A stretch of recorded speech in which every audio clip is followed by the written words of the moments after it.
アメリカではクリスマス休暇のホリデーシーズンで休みに入ったこともあり、MLB 公式番組はしばらくお休みとなりそうです。そこで今日はドジャース専門チャンネルのドジャーブルー .com 様の映像を翻訳してお届けいたします。来シーズンのドジャースの補強について、あと必要なのはどこのピースなのか話し合っていました。皆様の想像する補強と合致しますでしょうか？ぜひ最後までご覧ください。What's up, everybody? Welcome into Dodger Heads, presented by DodgerBlue.com, part of the Medium Large Sports Network. My name is Jeff Spiegel, joined by a bunch of folks: Matthew Moreno, Anthony Witrado, and yes, under the Yoda ears, that is Blake Williams, here to wish you a Merry Christmas and here to reveal to you the Dodger Heads Christmas wish list. Who is on our list for the remainder of the offseason beyond just Christmas? And I'll do one quick caveat up front. Teoscar Hernandez is not on this list. Roki Sasaki is not on this list because there's not really an argument to be made. We all want both of those guys back. And so we're going to set them aside for the purposes of this conversation. And each of us is going to make the case for one particular person to join the Dodgers at some point. And so I feel like I have to start with Blake based on the outfit, based on what we've got going on. So is that Yoda? Is it Grogu? I'll let you explain, Blake, and then take it away with the your choice for the Dodgers wish list. I'm not really sure. Could also be Yaddle, another member of their species, but yeah, I'm not sure. Just she was on the Phantom Menace, the Jedi Council, and then in Tales of the Jedi, she also made an appearance. So slightly less known character than Grogu and Yoda, but yeah, still there. So safe to say lesser known. Let's go from Yaddle back to the Dodgers here, and give us the guy who's on your wish list. Yeah, so my target here is Luis Robert Jr. I think he would fit perfectly with the Dodgers. Even if they were to go and get Teoscar Hernandez, it would still make sense for them to have him. He'll plug into center field. You could move Mookie over to second base. You would have Tommy Edman at shortstop. And if you don't get Teoscar back, he would still fit in. You could put him in a corner outfield spot. You could still put him in center field and move Tommy Edman around. I think it just makes a lot of sense if they're looking for another right-handed bat. He's coming off a down year, so might be an opportunity to buy somewhat low on him, but just a year ago, he was a very elite player, 5 wins. He slugged 38 homers. He stole 20 bases in the last 2 years. So I think he's just an intriguing player you could add. Would increase the outfield defense as well. So that's on my list there. I know it might be a little more far-fetched unless the Dodgers do end up missing out on Teoscar, but there was the report from Ken Rosenthal that he could be an option for them. So he's on my wish list there. I know there's obviously concerns with the health. Much like a guy we've talked about a couple times on the show, Bo Bichette, there are concerns about it wasn't just a down year. It was a very, very, very down year for Robert Jr. in 2024. So I'm curious, Blake, just as a quick follow-up, what might be the package you'd be willing to give up going out? And secondly, what gives you reason for optimism in the midst of both the injury and the performance concerns? Yeah, the injury concern is real. I think the Dodgers are never ones to shy away from injury concern for a player, though. They're always looking for upside and just hoping he can be ready for October. We saw that with Tyler Glass. Now it didn't work out, but they have a long history of guys like that. So the talent is still there. I think it's tough to play on a team that won 40 games last year. I'm sure that kind of played into it, but prior to last year, his 4 years prior to that, they were all really good. So I think it just makes sense to go out and try and get him. For a package, that's where it's kind of tough. I know Gavin Lux is going to be the popular name to send back, but I think the White Sox are more looking for pieces down the line that they'll have control over for 6 years for when their rebuild timeline is up. So I feel like Zaire Hope is probably a name that's too much. So the tier prospect below that maybe makes sense. You could maybe throw in a Nick Frasso type piece. He might be intriguing to them because it fits now and in the long term. But naming a guy, it's hard to say, but someone in that kind of high-end tier that is a little more down the line. I mean, somebody like Alex Freeland, potentially, just because if you are getting a guy who can play the outfield, maybe Tommy Edman becomes a long-term answer at shortstop. Would that be a name, Blake, that you think he sort of tends to be in that 4 to 8 range on most Dodger prospect lists, which is right below Rushing, DePaula, and Hope in some order? Yeah, he could be a guy that makes sense. Maybe like a Joendry Vargas, Emil Morales type. They have guys.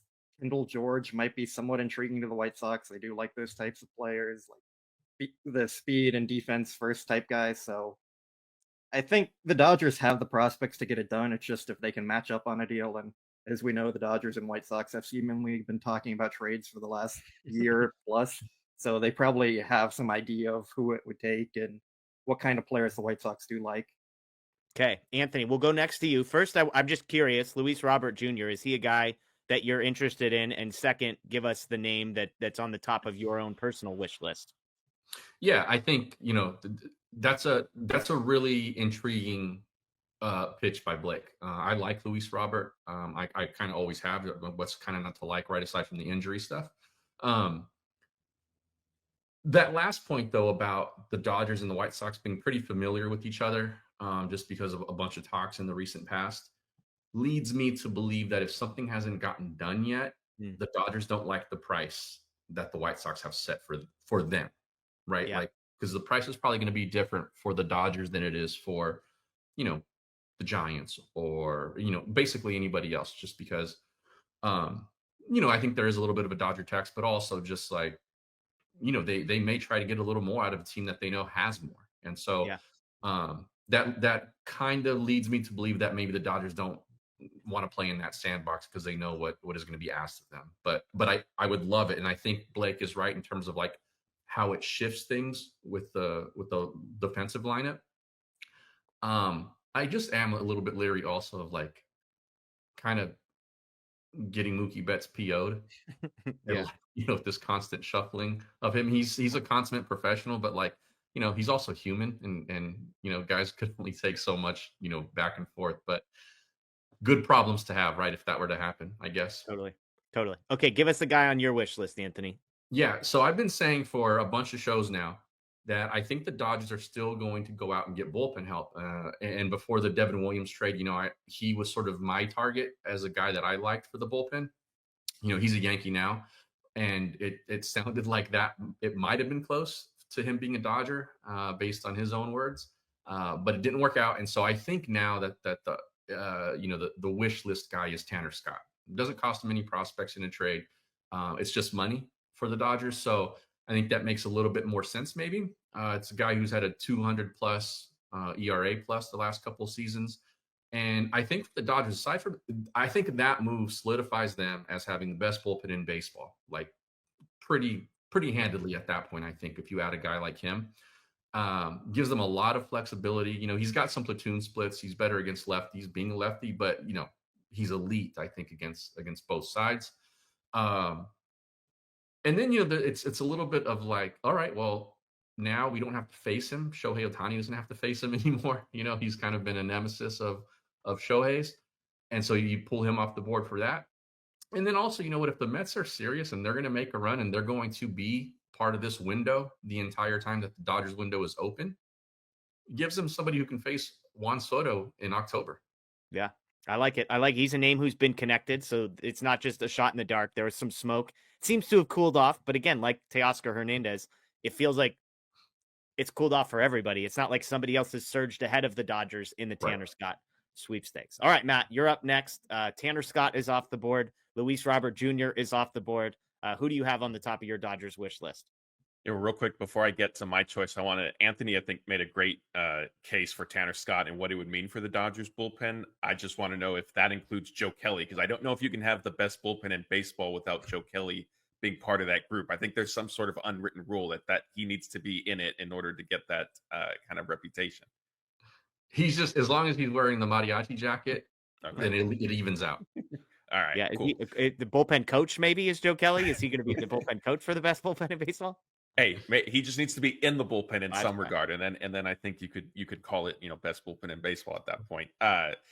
As for my choice, I'm gonna zag a little bit, and yes, Tanner Scott, Luis Robert Jr. We took Teoscar Hernandez off from this. We took Roki Sasaki off. There a lot of shiny things out there, but I think if the Dodgers really want to prove that they are serious about winning in October and World Series, they absolutely make sure that they re-sign Kiké Hernandez. We already saw one World Series hero leave the franchise and Walker Buehler. Good for him getting that deal with the Boston Red Sox. Kiké has been open about wanting to be back. I think his versatility, I think he certainly fits the roster and how the Dodgers like to use the different guys off the bench. And like I said, I think there are certain players that you need for October, and he is one of them. And he's proven it time and time again that the moment doesn't get too big for him. He, I think, in an interview that he did recently, said he goes into quote sicko mode when it's playoff baseball, and that he's addicted to it. And so, all the shiny things are nice, but sometimes you need a little bit of old reliable that you can have, and that's what Kiké is, I think. Blake, you a fan of bringing old reliable Kiké Hernández back? Sure. Like, it's not on my wish list. I would put that in the stocking stuffer category that we kind of toss that idea around. Like, if he comes back, cool. If he leaves, I'm probably not going to care too much about it. He's nice to have around, but they also have other guys like him on the roster. So, sure. Like, if he comes back, cool. If not, it's okay. Yeah. Okay, mine is a guy that if you've been watching the show, I've mentioned at least recently. He's a name that they've been connected to. And it's actually a name I should say I've been talking about for 18 months, but more seriously in the past week or so. And that's Ha-Seong Kim. And this might be surprising to some people based off the season he's coming off of, based on the fact that he's not expected to be fully healthy by opening day. But there's a few reasons why I like Ha-Seong Kim. The first is he's a free agent, which means he doesn't cost anything. You don't have to trade prospects to go and get him. But also just I've joked on our show, like when you read the scouting report on him, when you read the profiles that have been done about him, it honestly, you could take Ha-Seong Kim's name out of it and put Tommy Edman's name in it, and it feels like just a carbon copy of a guy who his all-out playing style, he's fan favorite, that kind of stuff. He's a slightly above average hitter. He's actually graded out as a better hitter than Tommy Edman has over the past 3 seasons. He's a very good defender. I would say probably a better middle infielder than Tommy Edman is, or I should say a better shortstop than Tommy Edman is, but Tommy Edman has the advantage, I would say, at second base and center field. But the Dodgers just don't have a surefire answer at shortstop. Even if I've argued for Mookie Betts being the shortstop this year being fine, I don't want Mookie Betts to be the shortstop for the next 2 or 3 or 4 seasons necessarily. And so Ha-Seong Kim to me is a guy that I like. He's not going to be a total needle mover in the sense that like, oh my gosh, he's going to be a superstar. But I do think there's something in there. Even at his worst, he was a 2.5 win player for the San Diego Padres. Shouldn't cost a lot. It's maybe a club option, 1-year deal, maybe with a club option or something like that after it. And the reason I like this is, and speaking of Mookie Betts being jerked around a little bit, let's send Mookie Betts back out to the corner outfield after we make this deal happen. This is assuming Teoscar Hernandez does not get done. I'm rooting for Teoscar, but if they can't get Teoscar, I would like to sign Ha-Seong Kim and ask Mookie Betts to pull a Walker Buehler, do what the team needs him to do, and go back out to right field for at least one more season and navigate things from there. So that would be the guy on my list. Bo Bichette's another one, a name that I like. That solves some problems in that Gavin Lux maybe is a part of a package to go get Bo Bichette. There's less of a logjam, but that's the name I like. Blake, you and I have not talked about this. Ha-Seong Kim, is he a guy you have even remote interest in, or hard pass all the way around? I like him as like a piece you bring in as the final guy to complement your starting lineup. I don't like him as like their plan to replace Teoscar Hernandez. I don't think the offense is anywhere near the same caliber. So if you're going out to get him to plan on replacing the right-handed bat you're losing, don't think it makes sense. But if it's like the Gavin Lux replacement where you're moving Mookie Betts back over to second base and putting Kim at shortstop, and maybe he platoons a little with Muncy at third base, I really like the idea of bringing him in. It's just not like the top of my list to go get a guy like Ha-Seong Kim as the bat replacement that you need right now. Totally. It's more of he's like the sum of all parts would replacement for Teoscar Hernandez. He's like you're shopping at, with all due respect to Ross and JC Penney, you're shopping at Ross and JC Penney for your Teoscar replacement. And obviously he's going to bring value on the defensive side that Teoscar is not. So the wins above replacement might end up in the same ballpark from Kim versus Teoscar, but you're going to get there in a very different fashion. Anthony, I'll come to you real quick. Any other names that have not been mentioned that you think maybe deserve a shout out here? At this point, pickings are pretty slim. I mean, the biggest name pitcher is still out there, Corbin Burns. I mean, yeah. If we're wishing for things, lots of deferred money. But I think aside from that, I think they're all the moves now, aside from the guys that we're talking about, like Kershaw, Teoscar, that kind of stuff, would feel a little like improving on the margins. Yeah. It's things like that. Because I think where this team sits roster wise is pretty solid. Yeah. Again, I've been saying I think they make some sort of bullpen move. Maybe it's Tanner Scott, maybe it's not, but I do think they add another piece that is, relatively significant there. But aside from that, I just think that anything else would be, again, kind of on the margins, not any real needle movers. Like I think Kim even is he gets the needle jerking a little bit. Like, I think he's a big enough name that people know who he is. Especially because he's coming from the franchise that he's coming from. But yeah. So, I think that anything beyond what we've talked about is probably just, the trimmings. Okay. Baby Yoda, any other names that you've got to Yeddle? Excuse me. Sorry. It's mystery and confusing down there. Any other names you want to include here? Yeah, so we haven't mentioned Seiya Suzuki. I think he's worth a mention, but I have more of a sleeper name I'm going to throw out there. Gleyber Torres, you need a right-handed bat. You can put him in your middle infield. Matt, give us the sales pitch, Blake. I mean, he's been an above-average hitter for most of his career. He's coming off a somewhat down year, which he was still a 104 weighted runs created plus guy.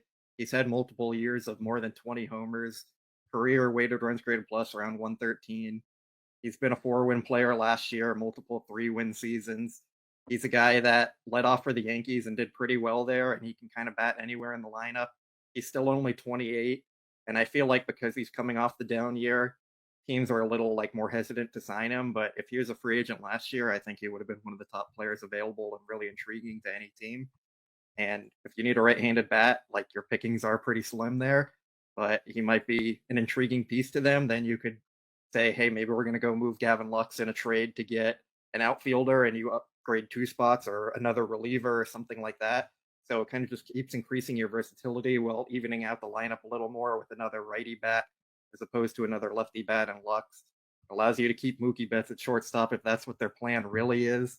And it does give you some more versatility all around, just because you can move Mookie Betts back to the outfield if you wanted to, or you could leave him there at shortstop and you would have second base pretty much locked in without wondering, is Gavin Lux going to be traded? Is he a guy we keep around? What Gavin Lux are we actually getting? I think Torres is a really underrated bat that isn't getting a ton of attention right now. So it might be something where the Dodgers can jump in on his market and say, hey, you're not getting a whole lot of traction. You want a 1-year prove-it deal. You want to come here for a few years. And they might be able to get him below his actual value. Yeah, it's interesting to say that because even when I just look at the weighted runs created plus is not a perfect number, but Blake, the gap between Ha-Seong Kim and Gleyber Torres from a weighted runs created plus is marginal.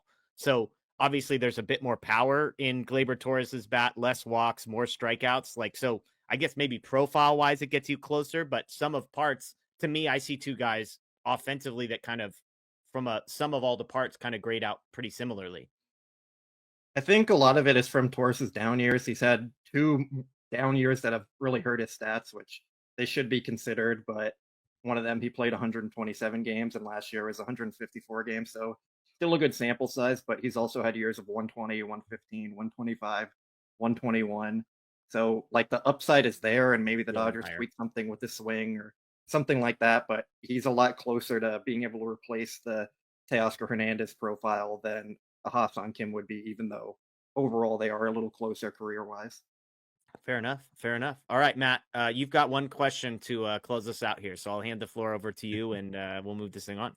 Yeah, bonus question for Jeff. You and I were obviously on the live show Sunday night. We got to talking movies. It started off as baseball and then kind of shifted into Christmas. So being that this is up on Christmas Eve, and we hope everybody's having a great holiday. And if you're watching this after the fact, Merry Christmas, Happy Holidays, all that good stuff. But enjoy the rest of your day, everyone. As always, go Dodgers.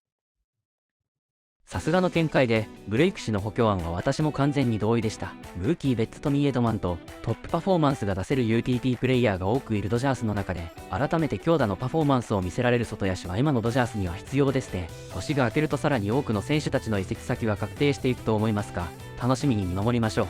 そして明日は、日本でのドジャースの開幕戦の抽選発表日ですね。当たってほしいと心から願っています。皆さんは申し込みされましたか？ぜひコメント欄で教えてくださいね。それでは次回の動画でお会いしましょう。さようなら。